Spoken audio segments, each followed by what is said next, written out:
अब किलो आटे में से कितने लोगों की रोटी पकेगी? तो इसलिए ऐसे बहुत से अल्लाह के बंदे हैं जो खुफिया तौर पर लोगों की मदद करते रहते हैं। मैं तो कहता हूं अगर आपको नहीं कोई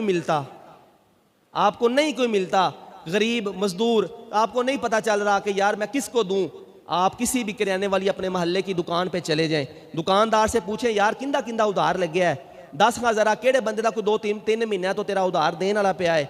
वो कहेगा यार फलाना बंदा है, उनका इन्ना उधार रहिंदा है। मैं कहना तुसी उनके उधार चो कटौती करवा दो कि यार आ मेरे पल्लों मेरे को पैसे ले लै, उस बंदे के खाते चो पैसे कट दे, उन्होंने दसी ना, बस उन्होंने ये कह दी यार कोई बंदा दे गया है। ये वो नेकी है जब आप क़यामत वाले दिन खड़े होंगे। मेरे आका की हदीस पाक फरमाया दुनिया में किसी की ज़रूरत को पूरा करने वाला जब क़यामत वाले दिन खड़ा होगा, अल्लाह उसकी क़यामत की ज़रूरतें पूरी फरमा देगा।